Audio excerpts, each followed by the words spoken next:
أعزائنا المشاهدين، أهلا وسهلا فيكم في حلقة جديدة من برنامج نارتكاسا. حلقتنا اليوم راح تكون بعنوان العلاقة الأدية أبخازية، وبيسعدنا أنه نستضيف في حلقة اليوم حسن باشا أباظة، رئيس ديوان أباظة، إسحاق باشا مولا، رئيس سابق للجمعية الخيرية الشركسية ورئيس الحراك السياسي الشركسي والحراك القومي، المهندس كمال جلوقة، ناشط في الشأن الشركسي وخبير في قضايا والمسائل الشركسية. معنا كمان السيد غازي رمضان لبزو، ناشط في المجال الاجتماعي وخبير في وسائل التواصل الاجتماعي. في البداية اسمحوا لي أني أقدم نبذة عن الموضوع اللي بدنا نحكي فيه. احنا بنعرف انه الشركس اجوا وهاجروا لمناطق الاردن والشرق الاوسط من القفقاز، واللي تعتبر منطقة مكتظة بالقبائل والشعوب واللي بيتحدثوا بمختلف اللغات. طبعا تحدثهم بلغات مختلفة قد تكون إيجابية وقد تكون سلبية، لأنه حافظوا على لغات قديمة، وهذا جزء من الإثراء في الحضارة الإنسانية، لأن اللغات القديمة تحمل في طياتها كثير من الأساطير والأخبار والحكاية والقصص القديمة. بس وجود أكثر من لغة حال دون اندماجها مع بعض، وحال دون أنها تتوحد. وزمن الاتحاد السوفيتي قرروا أنه يفصلوا كل منطقة حسب اللغة اللي موجودة فيها، أو حسب القيم والعادات والتقاليد تبعت كل فئة من الشعوب اللي موجودة في شمال القفقاز. هذا انعكس على الشركس اللي هاجروا. صحيح إنه الكل هاجر مع بعض على إنهم شركس، وإحنا طول عمرنا بنعرف إنه الأدية والأبخاز وحدة حال، لأنه معظم اللي هاجروا هم كانوا من الأدية، وبالتالي اللغة اللي استخدمت هي لغة الأدية، بينما اللغة الأبخازية مع المهاجرين ما كانت موجودة إلا بنسب معينة في تركيا. اليوم بعد استقلال أبخازيا عن جورجيا بدأت أكثر تبين على الساحة إنه الأبخاز هم عبارة عن كيان إلهم لغتهم وإلهم قضاياهم الخاصة فيهم. هذا الموضوع تحول من موضوع إنه كلياتنا أدية أو كلياتنا شركس، فأصبح ينظر إله من نواحي تانية، وخاصة بسبب إنه قد يكون هناك في قضايا خاصة لكل مجتمع من هاي المجتمعات. باش مهندس كمال، بصفتك خبير في القضايا الشركسية من 40 سنة أو أكثر من 50 سنة، وكنت موجود في تركيا وتابعت المجتمع الشركسي وتوجهاته في القفقاز وفي الأردن، فهل هناك تعليق لك أو تصحيح للمعلومات اللي أنا قدمتها أو إضافة للمعلومات اللي أنا قدمتها تحطنا بالصورة عن تصوراتك خلال الفترة الطويلة من خبرتك عن هاي العلاقة اللي تربط بين شعوب شمال القفقاز وخاصة الأبخاز والأدية؟ نعم، الواقع الأمة الشركسية خلينا نسميها، اللي إذا هي الأدية والأبخاز والوبخ بالتحديد، يعني حسب التعريف اللي موجود في حتى في الاتحاد السوفيتي وحتى في تركيا، يستثني الأقوام الأخرى زي الداغستان، زي الشيشان، والأقوام اللي موجودين في شرق شمال القفقاز من هذا التعريف اللي هو محدود كشركس. في بعض التعريفات بتقول إنه أيضا كلهم هذول اسمهم شركس، بس تعريف عمومي هذا، يعني ما بيعنيش، لا يستعمل لغايات عملية خلينا نسميه. فهذه الأمة تعرضت لحرب طويلة، حدود آخر حرب من الحروب كانت حدود 101 سنة، انتهت في سنة 1864 في معركة كبيرة صارت في منطقة سوتشي. وبعدها قررت الحكومة الروسية، الإمبراطورية الروسية في ذلك الوقت، أنه هذا الشعب لن نستطيع التعامل معه على هذه الأرض، فيجب أن يرحل ويترك المجال للحكومة لإسكان هاي المناطق اللي راح تخلو من الأمة الشركسية بقوميات أخرى حسب ما ترتئي الحكومة الروسية. فتم التهجير بظروف سيئة جدا إلى الدولة العثمانية في ذلك الوقت، وكان الأردن من ضمن أراضي الدولة العثمانية. الأردن وسوريا وفلسطين كانت كما هو معروف حتى الحرب العالمية الأولى هي أجزاء من الدولة العثمانية. فتم إسكان الشركس في جميع هذه المناطق، وحتى كانت أجزاء من رومانيا وما يسمى بالروملي اللي هو شرق أوروبا أيضا تم إسكان مجموعات من الشركس فيها.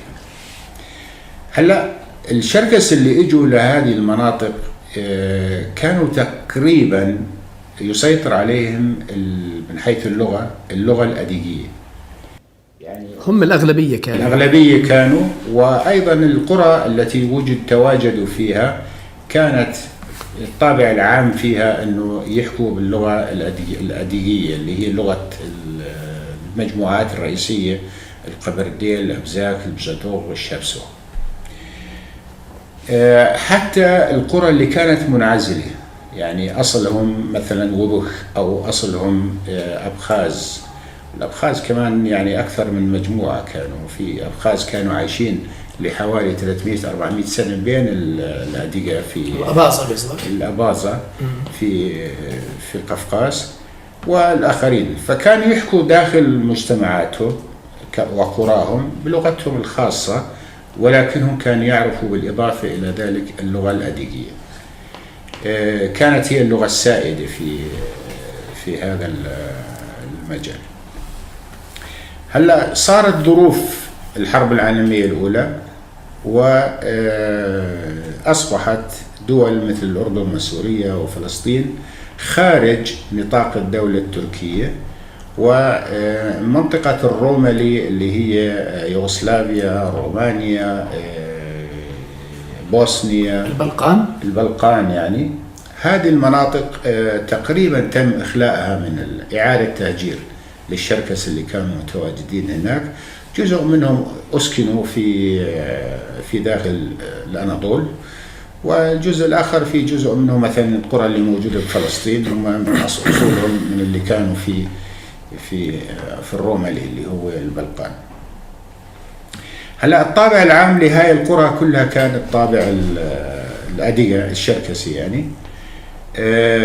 وحتى الحكومات التي جاءت فيما بعد، يعني حكومة شرق الأردن مثلا، وحكومة سوريا، وحكومة فلسطين اللي كانت تحت الانتداب البريطاني، تعاملت معهم كمجموعة عرقية ولغوية منفصلة، واحترمت هذه الخاصية لهؤلاء الناس، واستمروا في الحياة حتى أصبحوا أقلية في داخل المدن والتجمعات السكانية الكبيرة اللي هم عايشين فيها. زي عمان مثلا كان عدد سكانها 5000 في البدايات، بعدين بعد الهجرة الفلسطينية بال48 ارتفع فجأة إلى نصف مليون أو 350,000، فما كان في أكثرية عددية. فمن الطبيعي في هذا الوضع أنه كثير من الأشياء التي كانوا متعودين عليها في الحياة اليومية مثل استعمال لغتهم الخاصة تراجعت معها بعض العادات والتقاليد. أيضا اللباس صار يلبسوا اللباس اللي مش سائد في المنطقة، وبالأناضول كمان كانوا يلبسوا اللباس التركي يعني في الهواء. فهذا خلى الشركس في وضع يعني انتفائي إلى الداخل. هذا الانكفاء خلاهم ينظموا أنفسهم للمحافظة على ما أمكن من خصائصهم الذاتية، من لغتهم، من علاقاتهم الأسرية، من العادات والتقاليد بشيء. مثلا الأفراح تبعهم كانت تقام بطريقة مختلفة عن الأفراح بالطريقة التي تقام في المجتمع المحيط فيهم. فكلها كانت عبارة عن أمور. وأيضا عملوا بالحكومات اللي نشأت بعد الحرب العالمية الأولى زي حكومة شرق الأردن، كانوا من الرواد في حماية العرش وحماية الأمير ومن بعد ذلك الملك، وأصبح ينظر إليهم على أنهم كسيمبول، كمثال لحماة الملك خلينا نقول والعائلة أو الديوان الملكي خلينا نسميه. فهذا أعطاهم خاصية معينة في المجتمع الأردني.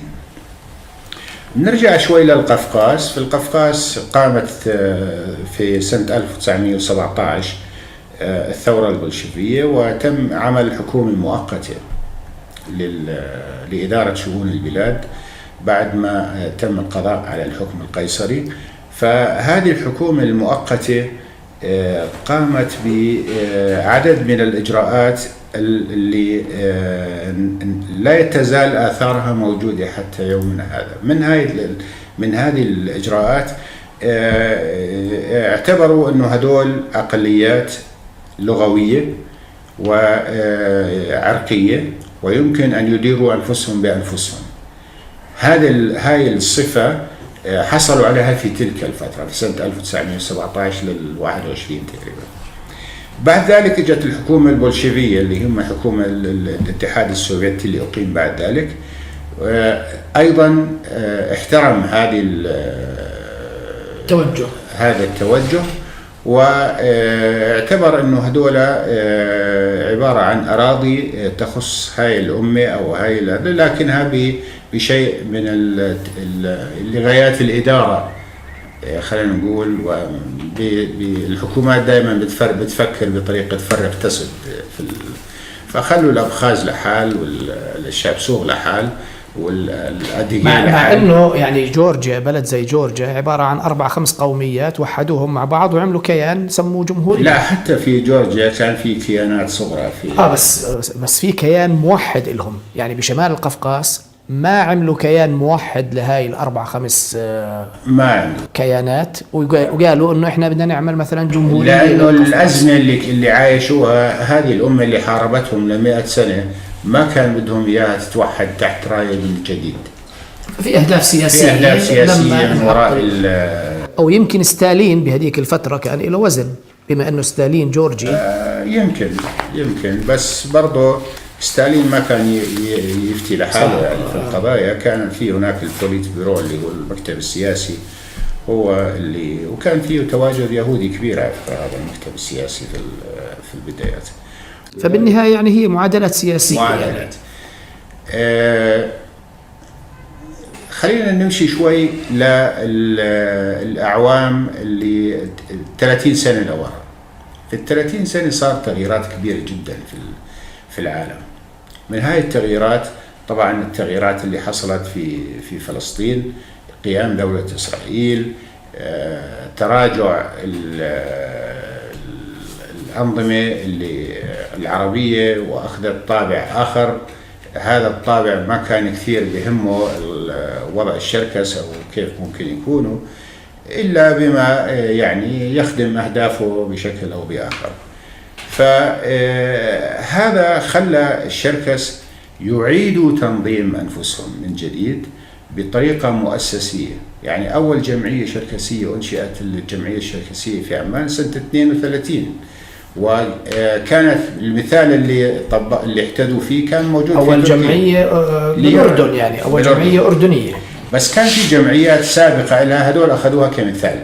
يعني جمعية الشركسية في اسطنبول 1911، جمعية الشركسية في مصر 1921 يمكن أو هذا. فاللي كانوا الشباب اللي كانوا يدرسوا بالازهر شافوا هاي التنظيمات وشافوا هاي شو اسمه، فقالوا خلينا نعمل احنا كمان تنظيم مشابه، فانشأوا الجمعيه الخيريه الشركسيه حتى ما تدخل في القضايا السياسيه، ولكنها تكتفي بإدارة شؤون المجموعة الشركسية بشكل آخر. الأبابة كانوا أحدى المجموعات اللي موجودة ضمن الجمعية الخيرية الشركسية حتى قيام دولة أبخازيا المستقلة. دولة أبخازيا المستقلة في سنة 1991 ل 93 كان هناك حرب تحرر من الحكم الجورجي، وجميع شراكسة شمال القفقاز بما فيهم الشيشان والأديقة والقبردية وغيرهم أرسلوا متطوعين وقاموا بدور فعال في عملية تحرير أبخازيا. يعني وحدة الحال أو الشعور بوحدة الحال مش كان بس بالشركس اللي طلعوا برا، لا حتى هناك، يعني هذا الدافع اللي خلاهم يدافعوا طبعا يشاركوا طبعا.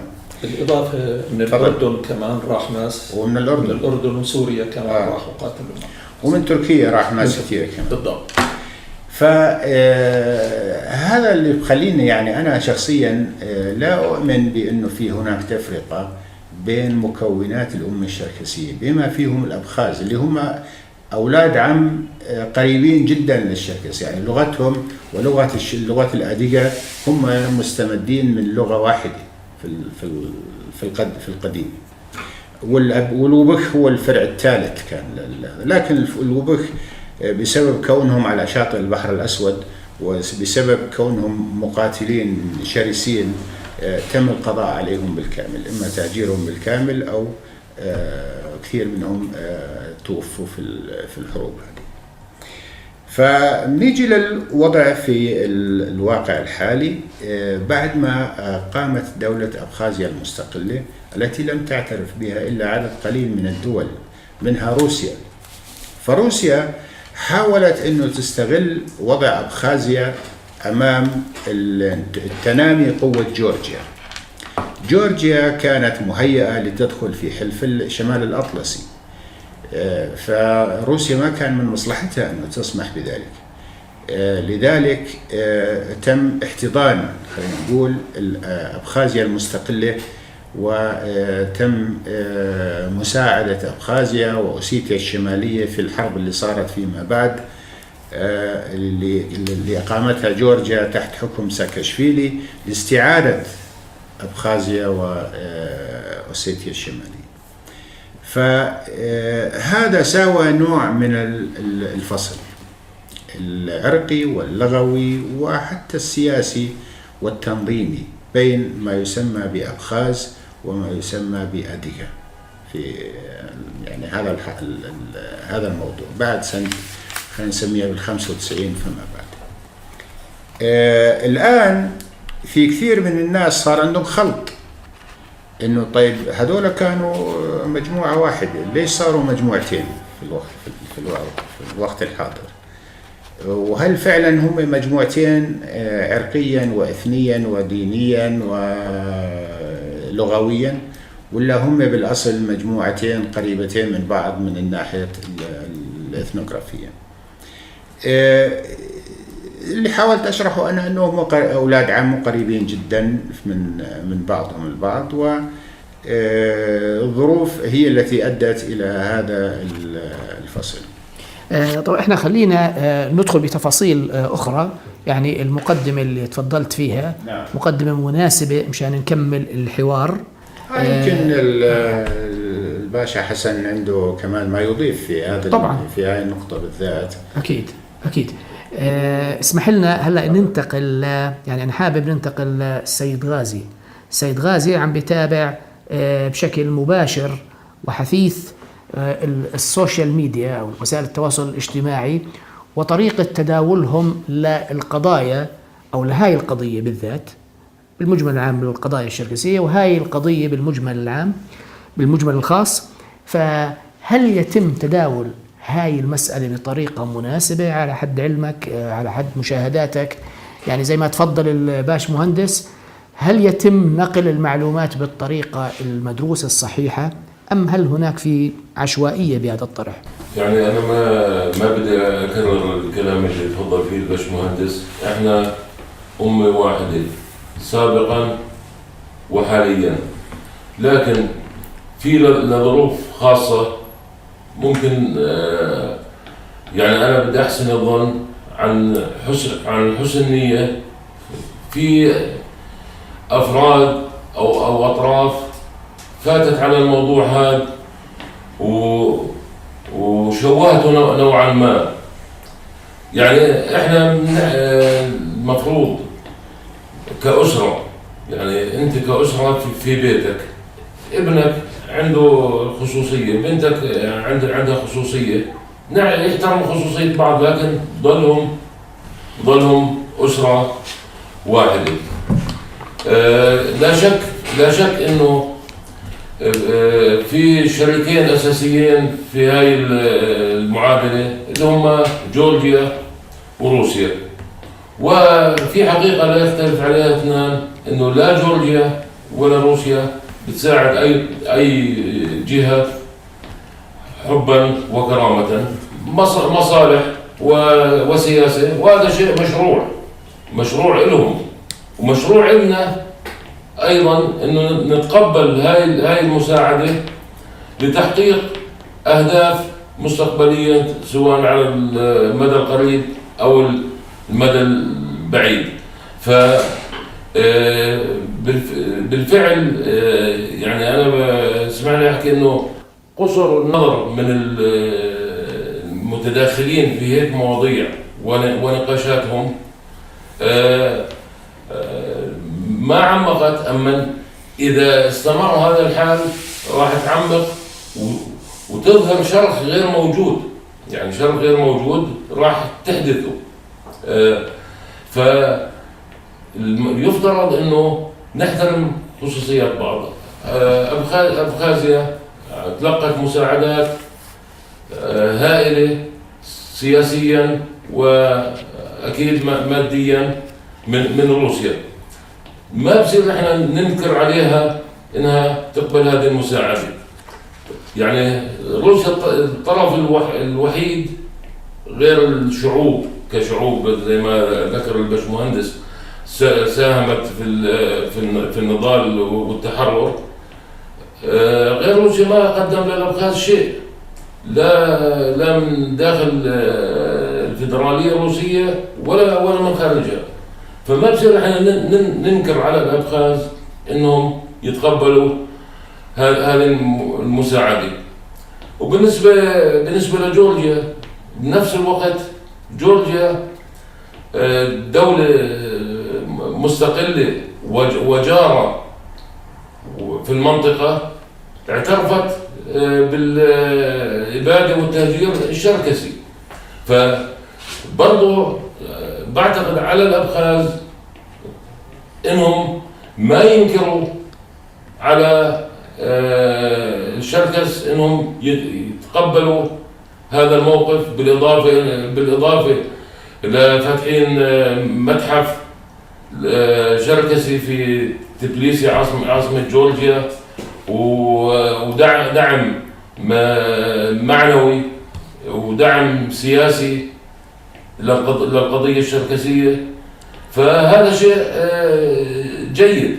يعني زبدة الموضوع إنه كل طرف يقدر متطلبات الطرف الآخر. يعني أنا ما بدي أحكي إنه الأبخاز في الأردن طرف والأديقة طرف، أما خلينا نحكي على جمهورية أبخازيا إنها تعترض تتحفظ على أي موقف مع العدو الجورجي،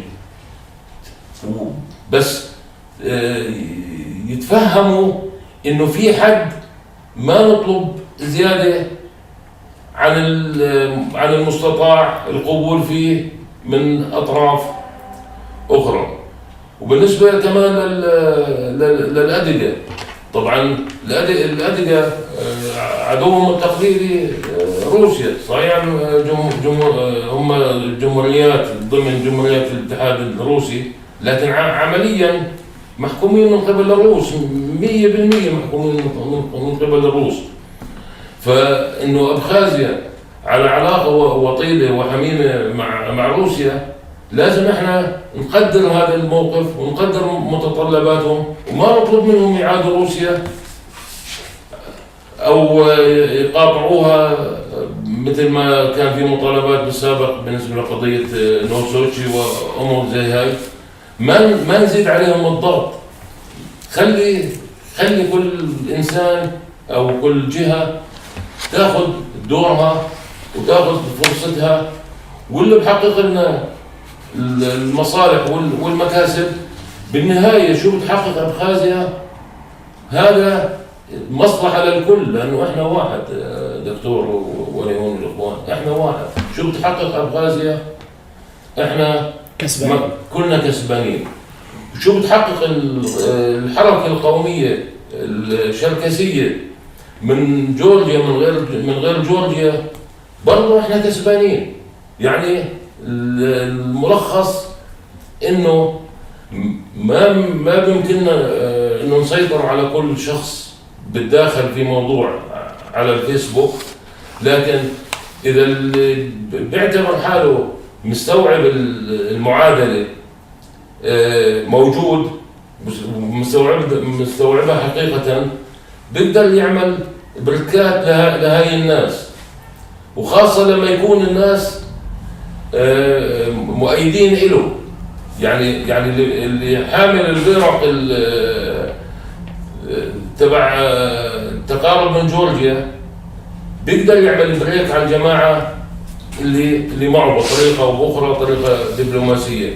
أما الطرف الآخر ما بيقدر يعمل بريك، لأنه أي شيء من عنده راح يعتبر إنه استفزازي أو مستهدف بالكلام أو هيك. يعني بصريح العبارة، الناس اللي ماخذين موقف عدائي من جورجيا ومواقف الأدقة مع الجورجيين، المفروض العقال في الطرف الأبخازي يعرفوا لوين يخلوهم يمدوا، يعملوا لهم بريك، والعكس صحيح كمان. يعني هلا الملخص اللي عم تتفضل فيه توزيع الادوار توزيع الادوار، وانت كررت اكثر من مره موضوع البريكات. يعني الواحد يضرب بريك لما يعرف انه الطرف الثاني شغال على موضوع معين، يفترض انه ياخذ بعين الاعتبار انه هذا الموضوع كمان لمصلحه المجتمع، وانه هو كمان شغال على المصلحه. اذا الطرفين عليهم ان يدركوا بانه امتى انا بدي ادفش وامتى بدي اضرب بريك، وانه كله على نفس المصلحه العامه. مصلحتنا واحده، واي شخص او جهه بتحقق مكاسب راح الكل يكون كسبان. الطرفين كسبانين. احنا بنحكي عن انه الطرفين هلا طرف واحد. الأدية أبخازيا طرف واحد، وهذا المنطلق اللي احنا عم نحكي فيه. أعزائي المشاهدين، أهلا وسهلا فيكم في الجزء الثاني من برنامج نارد كاسة، الحلقة بعنوان العلاقة الأدية أبخازية. إسحاق باشا، زي ما تفضلوا الأخوان، أعطونا صورة عن أو مقدمة عن الوضع التاريخي والوضع الحالي اللي موجود بالنسبة للعلاقة بين الأدية والأبخاز، وفي عنا النشاط اللي عم بيساووه الحركة القومية الشركسية واللي حضرتك بترأسه هنا بالأردن. يبدو أنه صار في عندهم توجه جديد أو مختلف، بأنه إحنا كمجتمع أدية وكمجتمع شركسي يفترض بأنه نطلع على مصالحنا اللي قد يكون في اختلاف أو تعارض ما بين مصلحة الأدية عن مصلحة الأبخاز. فمن هون بلشت وجهة النظر تأخذ أبعاد، وهاي الأبعاد عم تنطرح بطريقة أحيانا صح وأحيانا خطأ. فما هي وجهة نظر الحركة القومية الشركسية فيما يتعلق في هذه المسألة؟ أنا بعتقد أن أول شيء نرجع للأساس. الأساس إحنا الشركس عبارة عن 3 أقسام رئيسية اللي هم الأدية والأبخاز والوبخ. طبعا احنا من الحروب اللي صارت في الحروب الشركسية الروسية على مدار 101 سنة، شعب الوبخ انتهى، ما عادش موجود. وهلا حاليا في السياسة الحالية الحقيقة في عندنا أبخازيا وفي عندنا الشركس اللي 90% من الشركس اللي أصولهم شركسية يعيشون خارج الأرض القفقازية، بينما 10 فقط بالمية من الشركس هم الذين يعيشون داخل الأراضي الروسية الشركسية.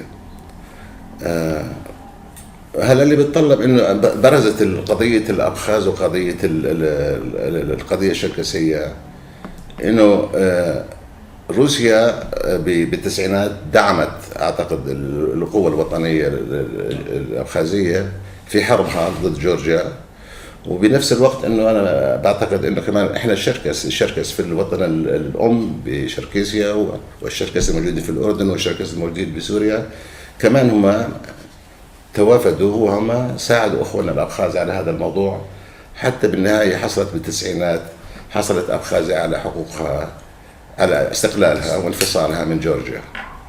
هلا هنا جورجيا بنفس الوقت هي دوله مستقله، وهي عماله بتدخل الاتحاد الاوروبي، وهي دوله ليست قليله الحقيقه، وبعرف هناك خصوم ما بين جورجيا وبين روسيا وبين روسيا وامريكا. فهلا صفينا احنا كشركس، بعتقد انه الحق كشركس ان نشوف وين الدول التي تستطيع ان تساعدنا للحصول على حقوقنا المسلوبه. فجورجيا هنالك كان في جورجيا في مركز دراسات استراتيجيه شركسيه، وهذا المركز الاستراتيجي الشركسي الحقيقه هو اللي سوى الملف الذي بدأ انه الشركس اصابهم الاباده الجماعيه، وهم الذي قدموا العريضه للبرلمان الجورجي، والبرلمان الجورجي هو الذي اعترف بالاباده الجماعيه. فاذا جورجيا هي الدوله الوحيده التي اعترفت بالاباده الجماعيه ضد الشراكسه. فاحنا نعتقد كحركه قوميه يعني ان الخيار وان نشوف وين الدول الصديقه اللي انها تقدر تساعدنا في المطلب الرئيسي اللي هو العوده الى الوطن الام والحصول على استقلالنا مره ثانيه. فاللي جورجيا معروف انه اساس انه رئيس جمهوريتهم في الامم المتحده هو الرئيس الوحيد الذي اعترف بالاباده الجماعيه الشركسيه في الامم المتحده، وليست دوله اخرى غيرها. وجورجيا حاليا بتحاول ان تدخل على الاتحاد الاوروبي وراح تدخل مستقبلا، فاحنا رايحين نحاول نشتغل مع جورجيا مع جميع الاصدقاء حتى الحصول على الاعتراف بالاباده الجماعيه، كما حصلت على سبيل المثال الارمن كمان تواصلوا مع الفرنسيين وتواصلوا مع الاوروبيين وتواصلوا مع جهات اخرى، واستطاعوا الحصول على اعتراف ضد الاباده الجماعيه ضدهم الارمن، مع انه انا شخصيا لا اعترف انه هنالك اباده جماعيه ضد الارمن حقيقه، بس هم يدعون ان هناك اباده تركيه ضدهم. فنحن سوف نعمل ان شاء الله بجميع الدول وليس جورجيا فقط، اي الدول المحبه للسلام، على اساس اننا نحاول عن طريق الامم المتحده ندخل ونحاول نحصل على اعترافات الدول المشابهه لجورجيا باوروبا، الاعتراف بالقضيه الشركسيه والاباده الشركسيه، حتى نستطيع الحصول على حقوقنا واعاده الارض الى اصحابها. حسن باشا، زي ما تفضل اسحاق باشا بانه في مصالح تربط ما بين الاديغا والجورجيين، لسبب او لاخر في توجه بانه جورجيا احنا كاديغا لازم ان نوقف معها ردا للجميل اللي قامت فيه. طبعا هذا وجهة نظر الحراك القومي الشركسي اللي بيترأسه الباشا، وطبعا في وجهة نظر كثير من الأديغا المنتشرين في شتى أنحاء العالم بيشاركوا الباشا بهذه النظرة. هل تعتقد بأنه هذه النظرة تتعارض مع وجهة نظر أبخازيا أو العلاقة بين الأديغا والأبخاز؟ حقيقة أنا ما بعتقد أنه في اعتراض بهذا الاتجاه، ما فيش معارضة، لأنه إحنا كشركس وأنا يعني الأبخاز أيضا جزء من الشركس زي ما تفضلوا الإخوان، يعني لا يمكن يعارضوا بهذا الاتجاه. يعني إحنا كشركس لازم ندور على مصلحتنا وين، سواء كنا شركس أو أبخاز، لكن لازم نحافظ بس على العلاقة بين بعضنا، بين أبخازيا وبين إخواننا شركس، إنه في خطوط معينة نقعد ونتفق عليها. إنه نعم أنا مع الاتجاه إنه إحنا نتجه بكل الاتجاهات ونحاول نحصل على حقوقنا بغض النظر، ومع جورجيا. لكن إحنا كأبخاز ما بنقدر نقعد مع جورجيا. أنا كأبخازي مثلا ما بقدر أقعد مع جورجيا بأي حال من الأحوال طول ما هم في حالة حرب مع أبخازيا، طول ما هم مش معترفين بأبخازيا كدولة مستقلة وبيعتبروها إن هي جزء من جورجيا.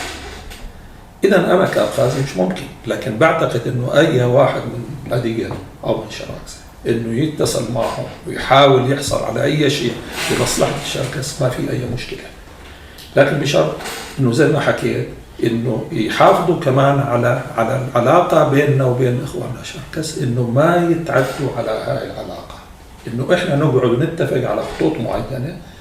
إنه والله مثلا بعطي مثال إنه الفعالية بالجمعية الشركسية، إحنا ما كنا ضد الفعالية إنها تقوم، لكن مش بالجمعية الشركسية، لأنه الجمعية الشركسية هي الأم لكل شركس بمختلف المكونات، سواء كانوا أبخاز أو من أصول أخرى. فكان هم قلنا إنه اعملوا الفعالية بأي محل آخر مش بالجمعية الشركسية، وإحنا ما عندنا مانع. لكن بالجمعية الشركسية قسم من جماعتنا من الأبخاز وقسم حتى قسم أكبر حتى من إخوان الشراكسة كانوا ضد الفعالية أنها تقام بالجمعية الشركسية. فهذا هو إحنا يجب أن نقعد مع بعض نتفق على هاي الأصول، على هاي الأمور، وبعدها بالعكس إحنا لازم كلنا ندور، كل واحد يدور بالاتجاه اللي بيساعد إنه يخدم مصلحته، وبالنهاية كنا نعمل لمصلحة واحدة، إنه زي ما تفضلت نحاول نحصل على حقوقنا، نرجع لأراضينا ونخلي روسيا بطريقة أخرى يوم من الأيام تعترف إنه حقيقة هي اقترفت، يعني خلينا نقول جريمة بحق الشعب الشركسي كله من أوله لآخره بمختلف مكونات. هذا هدفنا كلنا، لكن نحافظ على العلاقة بيننا بحيث إنه ما جهة تأثر. أنا هذا هو يعني تمام. باش مهندس، يعني هل تعتقد إنه قد يكون في وجهتين نظر مختلفتين أو مصلحة مع طرفين مختلفين؟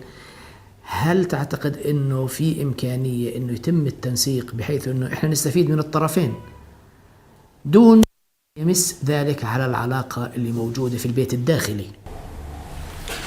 نعم. يعني أنا بعتقد بعتقد أنه وضع أبخازيا الجغرافي في غرب شمال القفقاز وعلى البحر الأسود بخليها هي النافذة التي يمكن للأمة الشركسية أن تتصل من خلالها مع العالم كله. فبالنسبة إلي أنا بعتقد أنه وضع أبخازيا مهم جدا، وهذا يمكن اللي كان وراء تطوع الكثير من الشركس اللي موجودين في الجمهوريات الأخرى في حرب تحرير أبخازيا. بجوز الحكومة الروسية ساهمت بشكل أو بآخر من خلال تسهيل مهمتهم، بس اللي أنا بعرفه أن الحكومة الروسية لم تتدخل رسميا في عملية التطوع هذه. كانوا يمشوا من خلال الجبال وراحوا على أبخازيا على أرواحهم، يعني ما كان عندهم أي شيء، أي مساعدة من أي نوع. ما راحوا من الطرق الرئيسية والطرق الرسمية. يعني المتطوعين مش مدفوعين من قبل روسيا، مدفوعين من هاجس داخلي، لأنه كثير من الشركس يشعروا بأنه أبخازيا هي بوابة شركيسيا إلى العالم. وأنا بدي أحكي لكم شغلة بسيطة سويتها في السابق. قعدت وعملت مخطط لطريق بيجي من باكو في أذربيجان وبيوصل إلى سخومي في أبخازيا. هذا الطريق بمر من خلال نفق كبير في داخل جبال القفقاز. شو الهدف من هذا النفق؟ هذا نفق لإيصال كل المنتجات اللي موجودة في شمال القفقاز وفي شرق القفقاز والبحر قزوين، من بترول، من منتجات زراعية، من منتجات هذا، واتصال تجاري مع العالم. أعطيته لرئيس جمهورية قبردينو-بلقاريا هذا الاقتراح. حكى لي بالحرف الواحد، قال لي هذا القرار أو هذا المشروع سيعارضوه الناس المستفيدين من الوضع الحالي. قلت له مين المستفيدين من الوضع الحالي؟ قال لي في ناس مستفيدين. أنا بعتقد المستفيدين هو كان يعني روسيا والأمم اللي موجودة على الطريق الحالي، اللي هم معظمهم أقليات غير شركسية أسكنوا فيما بعد في هذه الأراضي، كانوا أرمن، كانوا روس، كانوا قازاق، كانوا أخرى. فحاليا بسمع أنه هذا الطريق قيد التنفيذ من قبل الشركة الصينية وعلى حساب الصين. فمعناته في ناس بيفكر بأنه استراتيجيا هذه المنطقة لها أهمية كبرى لكل شمال القفقاز.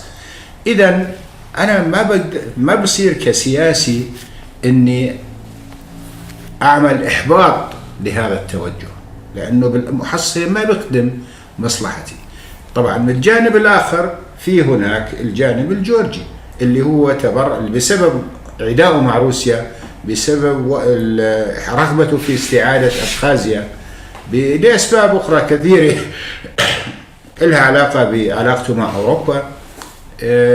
هو يعني يتبرع وبيقول إنه إحنا ممكن إنه نعمل شغلات سياسية تخدم القضية الشركسية وتخدم الأمة الشركسية. بس أنا باعتقادي إنه إحنا مشكلتنا مع روسيا وليست مع جورجيا. إحنا الجهة التي يجب أن نخاطبها هي روسيا، التي تسيطر على أراضينا وعلى شعبنا وعلى مناهجنا التربوية وعلى كل شيء بيصير في شمال القفقاز. روسيا دولة مركزية تدار من موسكو. هذه الجمهوريات البسيطة اللي موجودة، المسميات هاي كلها مسميات بس ديكور وليس إلا، تدار من مواقع قرار في العاصمة موسكو. يعني ما تغير إشي عن الوضع اللي كان سائد في زمن روسيا القيصرية. فكيف نستطيع كشركس كفاعلين على الساحة من إنه نخترق هذا الواقع ونصل إلى تفاهمات في منتصف الطريق يمكن مع روسيا. يعني روسيا برضو بهمها أنه ما تقوم الأمم الأخرى، في عندهم أكثر من الشركس ب20 مرة عددا. التتار مثلا هذولا كلهم إذا طالبوا بأشياء مشابهة روسيا بتصير بحكم المنتهية الوضع الحالي. وفي ناس بالشرق أيضا وفي أماكن أخرى. تفضل. أنا في لي ملاحظة، يعني ممكن إنه نبدأ زي ما تفضلت نحكي مع الروس ونحاول نأثر على الروس بحيث إنه الجمهوريات الشركسية تحصل على نفس ما حصلت عليه أبخازيا تقريبا. يعني بهذا المفهوم طبعا احنا عارفين كلنا أبخازيا بمعنى الاستقلال الحقيقي مش مستقلة حقيقي، يعني هي مربوطة بشغلات كثيرة مع روسيا وما بتقدر تساوي أي شيء إلا موافقة روسيا. لكن أقل ما يمكن الروس أعطوا للأبخاز إمكانية إنهم يديروا حالهم بحالهم، وأعطوهم إمكانية إنه يحملوا جواز سفر اللي يقدروا يتحركوا فيه في روسيا. خلينا نقول في روسيا أقل ما يمكن، وبالدول 7-8 دول اللي بيقدروا يروحوا لها. فيمكن تكون بداية إنه نحاول بطريقة أو أخرى سواء عن طريق الأبخاز أو عن طريق الشركس أو الجمهوريات الشركسية إنه يحصلوا كبداية على نفس المفهوم اللي حصلت عليه أبخازيا، إنه يصبح اللي هم جواز سفر يقدروا يتحركوا فيه، يقدروا يروحوا ويجوا فيه. ويمكن ساعتها التلويح برفع سقف العلاقة مع جورجيا ومع الغرب بيساعد في هذه الناحية، بس بده يكون ميكانيكية القرار مأخوذة بمركزيا عندنا كأمة شركسية. حاليا نحن لا نملك آلية القرار هذه. نعم. يعني احنا موجودين على الساحة كأفراد، حتى كمؤسسات لما نتواجد بيكون في أفراد مسيطرين على هاي المؤسسات وهم اللي بتولوا توجيهها في اتجاه أو بآخر. سيد غازي، زي ما تفضلوا الأخوان، إنه التوجه من الممكن إنه إحنا كمجتمع شركسي إنه نستفيد من علاقتنا مع روسيا ونستفيد مع علاقتنا مع جورجيا على الخطين. يعني هذه شغلة مو شغلة صعبة، السياسة هيك تتطلب، انك انت تدور على مصلحتك من كل الأطراف وتاخذ مصلحتك من كل المجموعات، ولكن مع المحافظة على البيت الداخلي، على النسيج الداخلي للبيت. هذه شغلة مش صعبة. فما رأيك في الناس اللي عم بتداولوا في القضايا الشركسية في وسائل التواصل الاجتماعي أو الشارع الشركسي؟ هل من الممكن إنه يتقبل وجهة نظر بتقول إنه إحنا لازم نشتغل على البيت الداخلي وبنفس الوقت نستفيد من الفرص اللي موجودة أمامنا؟ أكيد ممكن يتقبل وراح يتقبل، لكن بده يكون في أمامه شيء عقلاني ومنهجي وصادر عن ناس ثقات الشارع بيعرف أنها أكثر منه خبرة ودراية في هذه الأمور، وخاصة إذا شاهد أنه اللي بيعتبرهم فرقاء هم بإجماعهم عم بيطلعوا هذه النتيجة. يعني بغض النظر على أي قضية، لما بيعرف أنه سين وصاد من الناس مختلفين على القضية الفلانية، وسين وصاد اثنين بكلمة رجل واحد أطلعوا شيء راح يتقبلوا. لكن لما سين بيطلع إشي وصاد بيطلع إشي، اللي ميوله مع سين راح ياخذ بس من سين، وده راح ياخذ من صاد، ما راح نوصل لنتيجة. ويتطرف هو كمان في يتطرف وياخذ منحنى مش واقعي أو بعيد عن صحيح المصلحة العامة. لكن لما بيجمع المجتمع على شيء، طبعا الإجماع لا يعني الإجماع المطلق.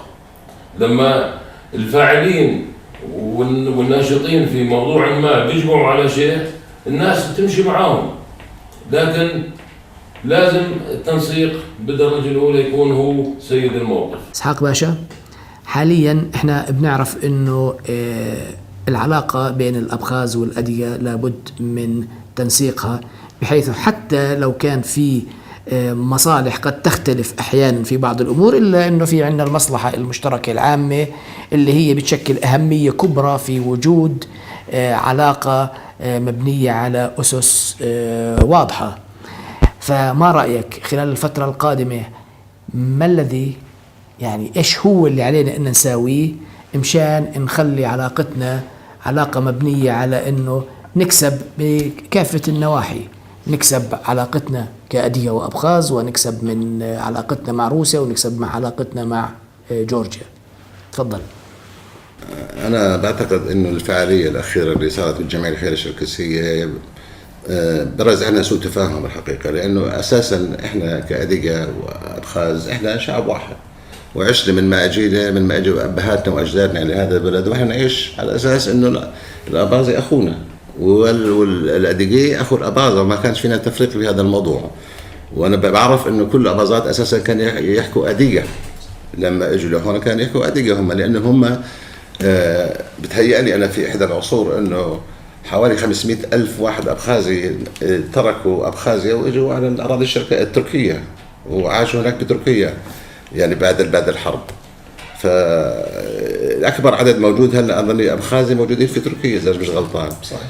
فالعلاقات الشركسية حتى في تركيا والأبخازية كانت لحد الآن ما عليها أي سوء، بالعكس كنا احنا نشتغل كأخوان مع سوا. وهذا اللي هلا بحكي كمان نفس الشيء، ظهرت هذا قبل حوالي أسبوعين 3 مشاكل في الفعالية اللي صارت بالجمعية الخيرية الشركسية. وأنا بعتقد إنه وسائل التواصل الاجتماعي الفيسبوك عماله بيضربوا أسفين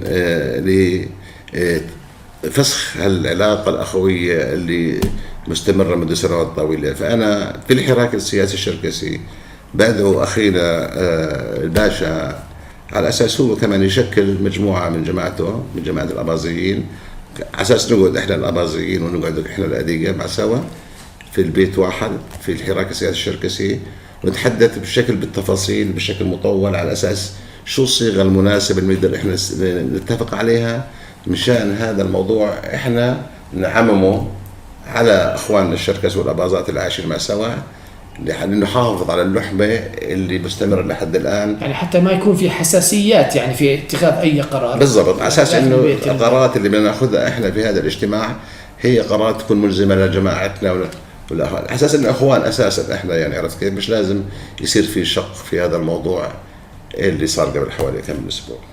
فهذه وجهة نظري أنا. حسن باشا، طبعا خلال الفترة الماضية برزت نقاط كثيرة حول العلاقة بين الأدية والأبخاز، وخاصة فيما يتعلق في موضوع الجنسية، جواز السفر. ففي أمور كثيرة برزت خلال النقاشات اللي حدثت خلال الفترة الماضية. فإحنا يعني حابين إنه يصير في توضيح من حضرتك على بعض هاي النقاط اللي فعليا نحس أو نشعر بإنه إحنا كأدية وأبخاز وحدة حال بالأردن. فعلى الأرجح إنك أنت واكبت هاي الأمور، وفي عندك بعض النقاط اللي ممكن إنك تحدثنا وتوضح لنا بعض الأمور اللي دخلت في نقاشات والحوارات الماضية. يا سيدي، على كل حال بالنسبة لمشكلة جوازات السفر طبيعي طرحت خلال الأسابيع الماضية على التواصل الاجتماعي، على صفحات التواصل، وصار في جدل كبير وصار في كلام كثير. لكن حقيقة بدي بس أكد على نقاط أساسية. زي ما حكيت إنه أبخازيا، روسيا اعترفت بأبخازيا كدولة بال 2008. ديوان آل أباضة تأسس بال 2010، يعني بعد اعتراف روسيا. ديوان آل أباضة ما كان له علاقة بأي شيء له جوازات سفر أو أي شغل أو بهذا الموضوع لغاية 2014 أو 15 حتى بالضبط. إجانا مندوب من وزارة العائدين بأبخازيا، إجا علينا، وكان بالسابق يروح أي واحد شركسي أو من أصول أبخازية يذهب لأبخازيا حسب القانون الأبخازي أو القانون الداخلي عندهم، إنه أي واحد من أصول أبخازية خارج الوطن له حق يأخذ جنسية أبخازية. وأيضا أي واحد من إخواننا الشركس يعني كمان بيحق له يأخذ هذا الجواز بشرط انه يعرض على لجنه، وهذا تقديرا للاخوان الشراكسه اللي حاربوا مع الابخاز في الحرب. هذا بشكل عام. احنا كديوان ما كان لنا دور بهذا الموضوع بتاتا لغايه 2015. 2015 اجانا مندوب من وزاره العائدين وطلب انه عرفوا انه في جمعيه اسمها ديوان آل أباضة بالاردن، وإنه ممكن يتعاملوا معنا بحيث إنه إحنا نعرف على الأشخاص اللي بدهم يروحوا ويحصلوا على جواز السفر. لأنه كان بالسابق شخص واحد اللي يعرف وهو اللي يروحوا بناء عليه ويعطوا جوازات. فوجدوا إنه في بعض المخالفات صارت، في بعض الشغلات صارت يعني لا تتوافق مع القوانين تبعهم، واقترحوا علينا إنه إحنا ناخذ هاي المهمة. قالوا احنا بنفضل انه انتم كجهه رسميه اول شيء جمعيه عندكم هيئه اداريه، عندنا هيئه اداريه مكونه من 7 اشخاص، احنا كهيئه اداريه ك7 اشخاص بنعرف معظم الشراكس، يعني الا واحد فينا بيعرف، وحتى الناس اللي كانوا يتقدموا بطلب لنا وما بنعرف كنا نطلب منهم ورقه من المختار او من جهه انه انت بتنتمي للعائله الفلانيه او لهي الجهه او لهي الجهه، حتى لما نعبي احنا المعلومات نكون متاكدين 100% من هاي المعلومات. هذا الشيء يعني انتم توكلتوا تنظيم الموضوع. بالضبط. وحطوا شرط كمان، هم الشرط كان من عندهم انه اي واحد بده يجي لازم يكون عضو عندكم حتى انتم تكونوا مسؤولين عن المعلومات اللي بتقدموها. بدنا على طول ماشي الحال. واحنا حطينا شرط من عندنا انه لازم يكون منتسب له سند الديوان. هذه شروط. الشرط الثاني يعني كان من عندنا احنا، انه ما بده يجي لي واحد بس مره واحد يجي يوقع على الورقه ويسحب حاله ويطلع، قلنا لا لازم يكون منتسب سند. وبدينا على هذا الاساس. اصبح في عندنا زي ما عرفوا الاخوان انه في عندنا اما بنعطي جواز السفر هذا اما للناس اللي من اصولهم ابخازيه او للشركس بس، اي ناس ثانيين ما في. يعني لو اجى اي شخص اخر بيطلب جواز سفر ابخازي ما بنعطيه، لانه التعليمات عندنا انه بس لهي الجهتين بنعطي. اللي من اصول ابخازيه عاده بياخذ جواز السفر. انا رحت مرتين حقيقه، بدايه كان صعب. انا رحت مرتين. اول مره حصلت على الجواز الابخازي 3 أسابيع، ضليت 3 أسابيع بابخازيا حتى حصلت على جواز السفر. لا الداخلي، مو بسموه جواز سفر داخلي، هو زي الهويه الشخصيه. ورحت مرة ثانية بال 2016 وقعدت 3 أسابيع حتى أخذت الخارجي. يعني أنا قضيت في أبخازيا 6 أسابيع حتى حصلت على جواز السفر. لكن مع طبيعة الشغل معهم وبدأت العلاقة بيننا وبينهم، صاروا يجوا عندنا نروح عندهم كذا، بدينا نحسن بالوضع هذا. هسه الجواز بالنسبة للأبخاز ممكن يحصل عليه من أسبوع ل3 أسابيع، يعني مينيمم 3 أسبوع، ماكسيمم 3 أسابيع بيحصل عليه السفر بنوعين، الداخلي والخارجي، مع العلم بالسابق أخذنا 6 أسابيع. بالنسبة للإخوان الشراكسة اللي مش من أصول أبخازية، بيروح للجنة.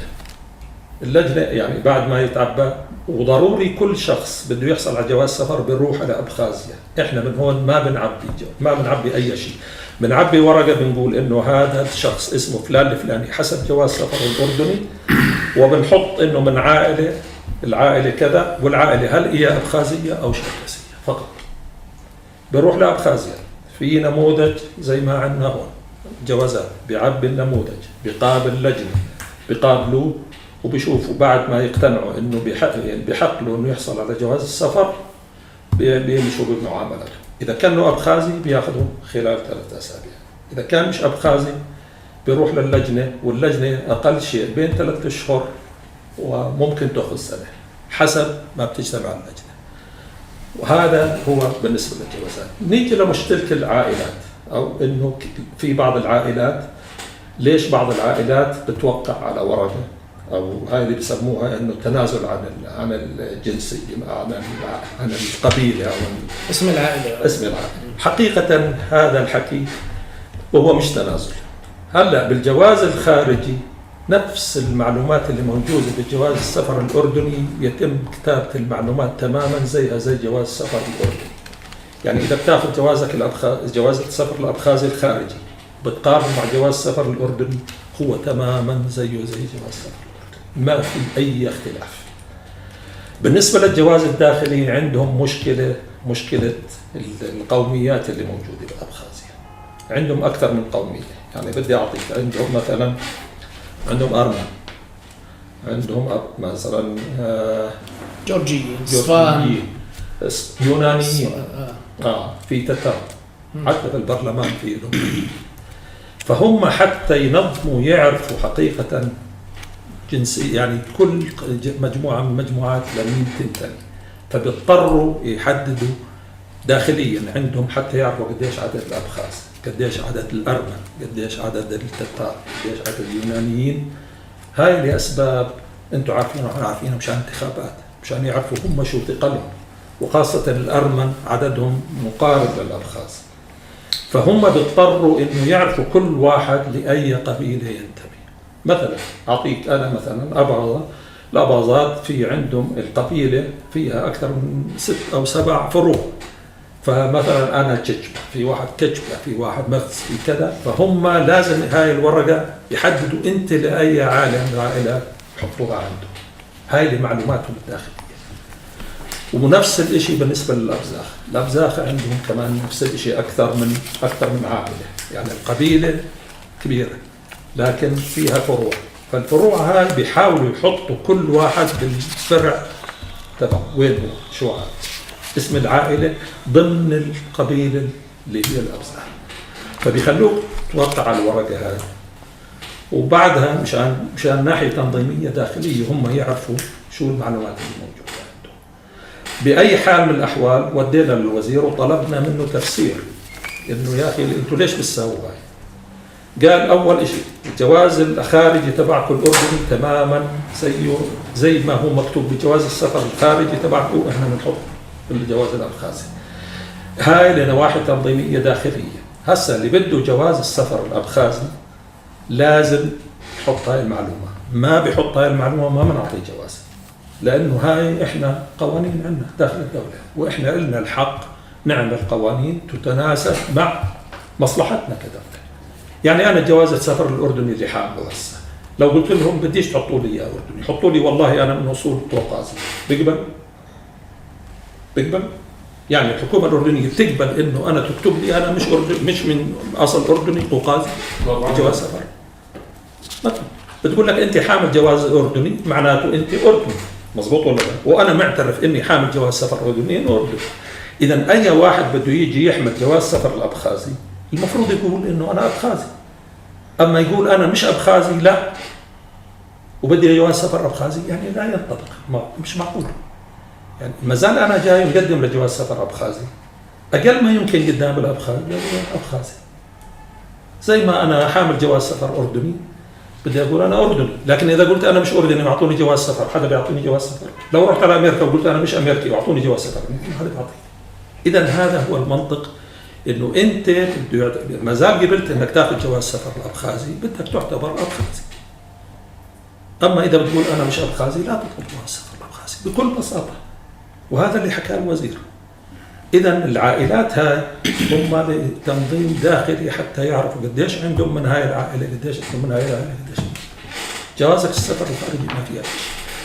موضوع إنه والله إذا أنا تنازلت عن أو إنه أنا غيرت الكلية تبعتي، إنه هذا بيسقط حقي إن العودة على شركسيا أو على أي واحد من جمهورية الشركسية. يعني حقيقة ضحك الوزير، يعني قال لي طيب اللي بياخذ جواز قاعد من عندنا وبيطلع احنا بنمنعه يروح على اي محل، وبس ما بده جواز بلاش يتنازل عن جواز، بدوش اياه لا يجددوا بالمرة، لا يجددوا ولا يجددوا. قال لي هاي انت ماخذ جواز سفر وانت بالاردن، لو تروح اي محل انا بمنعك تروح لاي محل، بدكم تروحوا اللي بده يروح على شركسي بده يروح على اي محل يروح اي مرة.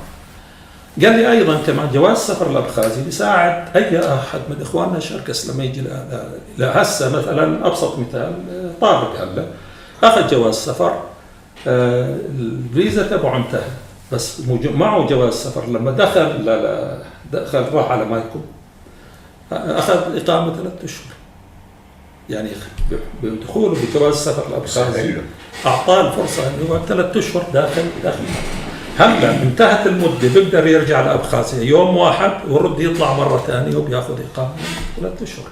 إذا أي واحد من إخواننا الشركس إذا أخذ جواز سفر أبخازي بيساعده يرجع لوطنه الأم ويروح يقعد فيه 3 أشهر، وبس يخلص يرجع لأبخازيا يوم ورد يرجع 3 أشهر. إذا هو مش مشكلة يعني. بعدين إذا ما بدك إياه بأي وقت تقدر تستغني عن جواز سفر، تقول ما بدي جواز سفر. وإذا أنت بدك تنازل عن الجنسية الأبخازية كمان حقك بأي وقت. قلت له هل في عندكم أي تفكير إنه هذا يعني يتنازل حقه بالعودة إلى وطنه الأم بيوم من الأيام؟ قال لي وين الورق؟ مين اللي طلبنا منه إنه يتنازل عن حقه بالعودة؟ وين الورق؟ أعطوني ورق. كل اللي عملناه غيرنا، إحنا حطينا إنه هذا مثلا أبزاخ، عندنا عائلات من أصول أبزاخ موجودة في أبخازيا وحاليا موجودة، عندنا شيشان موجودين اللي إجوا حاربوا موجودين بأبخازيا، عندنا عائلات مثلا كشت موجودة حاليا عايشين بأبخازيا. العائلات اللي ما فيها فروع مثلا كشت ما بتروح توقع ورقة، لأنه هي عائلة مش قبيلة ولها فروع. مثلا أبدة موجودين عايشين في أبخازيا، في ناس من عائلة أبدة، هذول أيضا ما بيوقعوا على الورقة لأنه ما في لها فروع العائلة. فكل المشكلة بهاي الورقة بتوقعها العائلات أو القبيلة الكبيرة اللي لها فروع، أما العائلات اللي ما لها فروع ما بتوقع. يعني قد يكون هذا الموضوع بيستاهل أنه يتم بحثه من خلال اللقاء اللي ممكن يصير مع الحراك السياسي، لأنه يفترض أنه توصل المعلومة بطريقة مطمئنة للشباب اللي عندهم تخوف، فبسوى أنه يتم معالجة هذا الموضوع بطريقة تكون واضحة. يعني لما يوصل للشباب رسالة معينة يكون في زي تقرير أو تفاهم على هاي الحكاية. وأنا بعتقد الجانب الأبخازي عم بتطلع على موضوع الأدية والأبخاز كوحدة حال بالضبط. فبالتالي إذا في مطالب معينة من الشباب ليش ما إحنا ننقلها الجهات في الجمهورية الأبخازية ونقول لهم إنه في تحفظات على بعض المواضيع، ومن التحفظات هاي 1 2 3 وإحنا بنتأمل إنه يتم معالجتها، لأنه إحنا عم نحكي على إنه في إذا أي موضوع فيه حساسية لأي طرف من الأطراف، وفعلا هاي الحساسية ممكن إنها تعمل إشكالية لتماسكنا الداخلي، بدنا نعالجها. فهذه إحدى المهام اللي ممكن إنها تصير خلال إن شاء الله اللقاء اللي ممكن إنه يصير.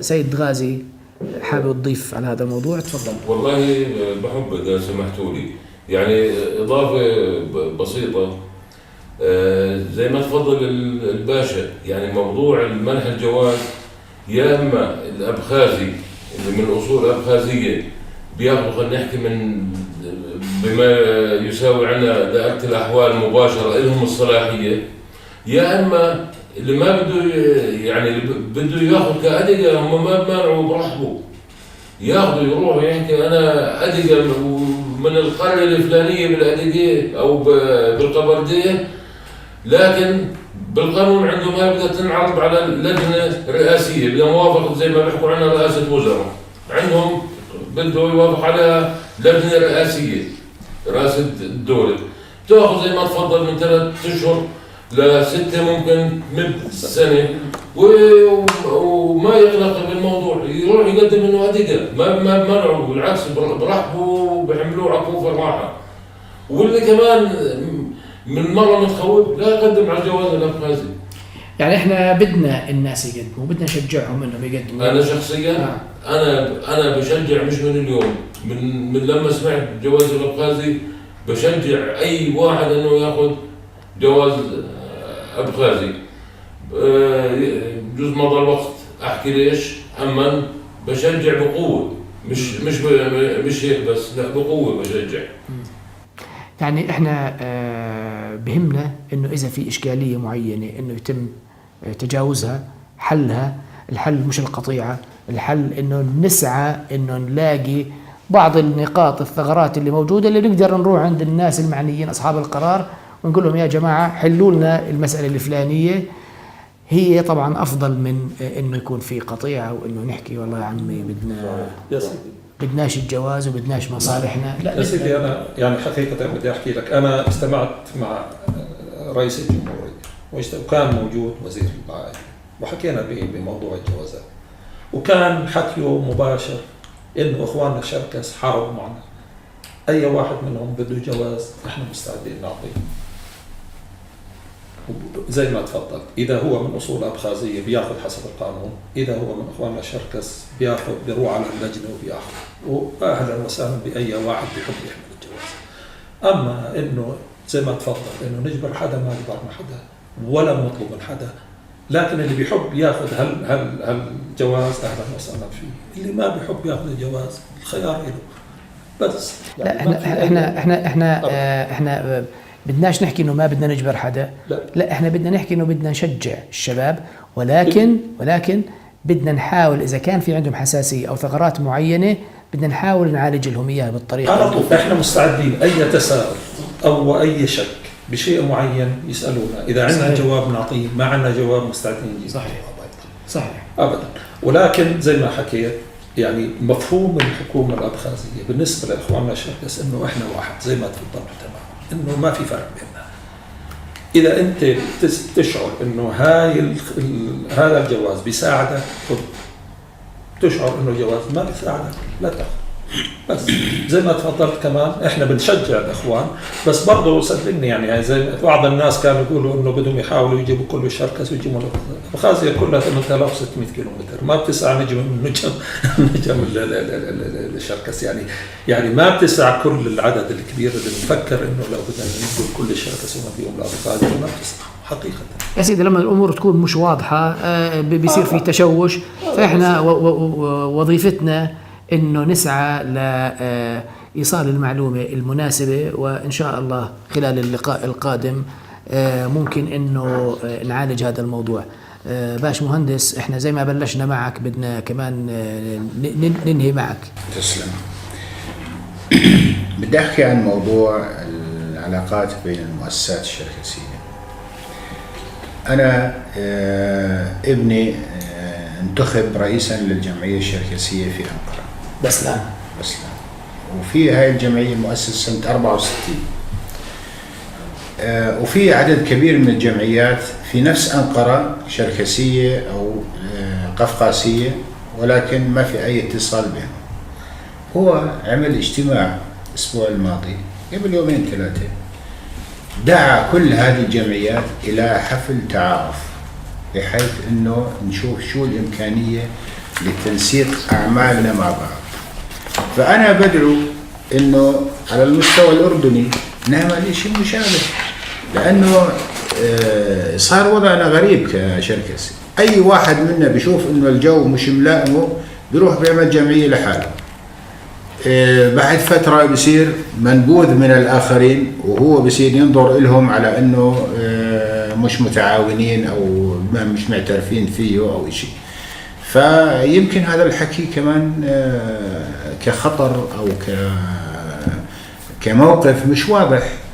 ليش ما ندعو جميع هاي المؤسسات، خلينا نضع أهداف عامة للأمة الشركسية، وكل هذه الجمعيات والمؤسسات هي بتخدم في أجزاء من الهدف العام، فممكن ممكن يشتغلوا مع سوا. يعني في على الأقل نعملهم كل سنة مؤتمر عام اللي يجتمعوا فيه ويتباحثوا في القضايا المشتركة اللي بتهمهم كلهم. وهذا أنا وضعته في قبل 15 سنة خلينا نقول كخارطة طريق للأمة الشركسية، لكن لم أستطع أني يعني أسوق المشروع أو أخليه يحظى بقبول، لأنه نفس السبب. فكروا أنه أنا قاعد بحاول أني أعمل جمعية جديدة أو مؤسسة جديدة، وهي اللي عم تتبنى هذه الفكرة، بينما أنا كنت أحكي شيء بهم الكل. فهذه الخارطة الطريق فيها هي ليست خطة. الخطة لازم يكون في لها بادجت وفي لها ميزانية وكل تفصيل للمهام. خارطة الطريق هي شيء أسهل، هي عمومية أكثر، والكل بيحاول يسترشد فيها بحيث أنه نحصل على أهداف مشتركة. وإذا بتحتاج بعض المكونات لخارطة الطريق إلى وضع خطة تفصيلية لهذا الموضوع أو ذات، مثلا موضوع التعليم، موضوع اللغة، موضوع التنسيق مع الوطن الأم، أي موضوع آخر نعمل له خطة منفصلة تفصيلية بيكون ساعتها.